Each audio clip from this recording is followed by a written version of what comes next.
Hi welcome back to our channel. నా పేరు బిందు. ఈరోజు వీడియోలో ఎండు నెత్తళ్ళ ఇగురు చేస్తున్నాను. ఈ రెసిపీస్ తినే వాళ్ళకి చాలా ఇష్టపడతారు. ఎండు రొయ్యలు, ఎండు నెత్తళ్ళు, ఉప్పు చేప, వంజరం ఇవన్నీ కూడా తినే వాళ్ళకి అసలు ఈ రెసిపీస్ అనేది ఫేవరెట్ రెసిపీస్ అనమాట. మనకి మటన్, చికెన్ కూడా గుర్తుకు రావన్నమాట తినేటప్పుడు, అంత బాగుంటాయి. సో ఇవి ఇష్టం లేని వాళ్ళకి కూడా ఒకసారి ఈ విధంగా ట్రై చేయండి. స్మెల్ ఏమీ లేకుండా కర్రీ అనేది చాలా పర్ఫెక్ట్గా వస్తుంది. సో ముందుగా నేను వాటర్ అనేది 3 మినిట్స్ బాగా హై ఫ్లేమ్లో హీట్ చేసుకుని స్టవ్ ఆఫ్ చేసిన తర్వాత ఇవి ఎండు నెత్తలు అనమాట. నేను బుర్ర అండ్ తోక కూడా రిమూవ్ చేసేసి హ్యాండ్ఫుల్ ఆఫ్ నెత్తలు అనేది వేసేసుకుంటున్నాను. అండ్ ఇది బుర్ర రిమూవ్ చేయకుండా కూడా కొంతమంది చేస్తారు. దానివల్ల ఏంటంటే స్మెల్ అనేది మనకి కొంచెం ఎక్కువ వస్తుంది. సో రిమూవ్ చేస్తే అది తగ్గుతుంది అనమాట.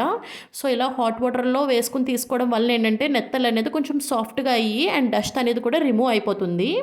అండ్ అది పక్కన పెట్టేసుకుని అండ్ నెక్స్ట్ ప్యాన్లో 5 to 6 టేబుల్ స్పూన్ ఆయిల్ అనేది వేసుకున్నాను.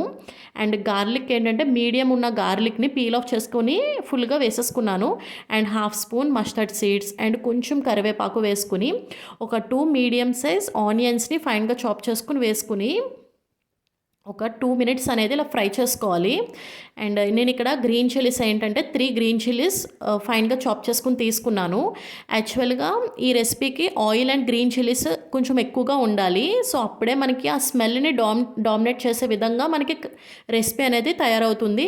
అండ్ ఒక హాఫ్ స్పూన్ పసుపు అండ్ కావాల్సినంత సాల్ట్ ఇప్పుడే వేసేసుకున్నాను.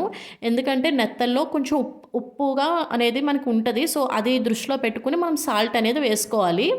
వన్స్ ఇలా మిక్స్ చేసుకున్నాక ఒక 3 మినిట్స్ ఇప్పుడు టమాటోని ఒక లార్జ్ సైజ్ ఫైన్గా చాప్ చేసుకున్న లార్జ్ సైజ్ టమాటోని అనేది వేసాను.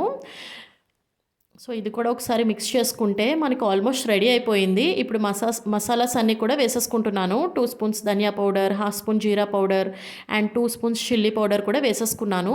ఇన్ కేస్ ఈ టైంలో మీరు ఇంకా స్పైసీగా తినాలనుకుంటూ ఇంకా ఎక్స్ట్రాగా చిల్లీ పౌడర్ 1 స్పూన్ ఎక్స్ట్రా వేసుకుంటే సరిపోతుంది. లేదంటే మనకు ఆ గ్రీన్ చిల్లీస్ అనేది మోర్ దెన్ ఇనఫ్ అనమాట.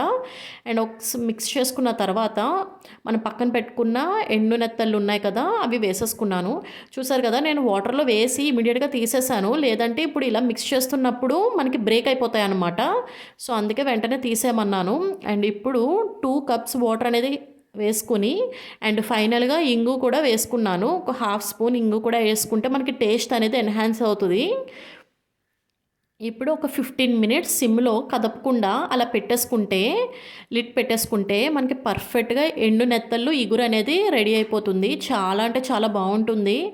సో ఈ రెసిపీస్ తినే వాళ్ళకి బాగా తెలుస్తుంది. కానీ ఒకసారి తినలేని వాళ్ళు ఈ రకంగా ట్రై చేయండి. అసలు స్మెల్ని డామినేట్ చేసిన మనం మసాలాసు అండ్ గార్లిక్ అన్నీ వేసాం కాబట్టి టేస్ట్ అనేది బాగుంటుంది. మీరు ట్రై చేసి ఎలా వచ్చిందనేది నాకు కామెంట్ చేయండి. బాయ్.